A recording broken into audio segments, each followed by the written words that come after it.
So, yun ang mga kabudol. Ayan. Mangolekta pa tayo ng iba. Konti pa lang yan. Pero bigyan natin iba. So, ano lang yan. Mga konting pakimkim. Sabi niya pakimkim. So, magkataong umuulan pa po. Ayan. Pasko umuulan. So, here we go. The first time. Yung binibigyan po natin is yung mga suki natin contractor na maraming binibigay sa atin. Every time magpapagawa ng bahay yung kanilang mga customers. So, ayan po si Render.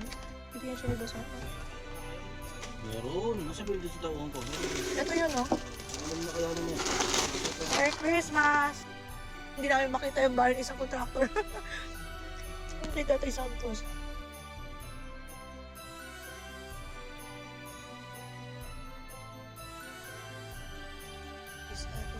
Stop. Ayan yan. Ito ang ating mekaniko. Merry Christmas po! Ito ang mekaniko namin tagawa ng mga truck kasama. Nakarmona na naman tayo. Napakalayo naman binibigyan mo. Isang contractor. Ito. Okay guys. Here's your package. Ayan, duwan na lang natin sa guard. Kasi, ang tagal dumating ni Jeff. Isang kanyang contractor. Malalayo po kasi yung mga contractor namin. Ayan, si Boss Arman. Boss Lando pala. Ayan, okay. Talagang wala na asenso si Uy, Alpi. si Leon, oh. Oh, that's my father. May tatay, oh. Nandito tayo sa kanyang lungga. Ito yung Leon. Yan, tawag dito. Ayan, di ba? Ang napakalinis. Itong street na to, ipinangalan sa akin tatay. Pero Leon talaga pangalan niya. Oo, Leon. Leon Katindig Arcillas. Pinanganak ako, Leo. Leo. Leo Bonifacio Arcillas. Ba't bago? Dumating tatay ko, ayaw niya ng Leo. Gusto niya daw Arman. Bakit? Here guys, may bago na naman tayo ipamimigay guys. So iba pa ating mga bibigay tayo sa mga bata. Ano yung nakuwawa na may mga bata? Umuulan. Kawawa. Umuulan na mamas ko sa gitna.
Ang hirap pag-help ng mga contractor dito.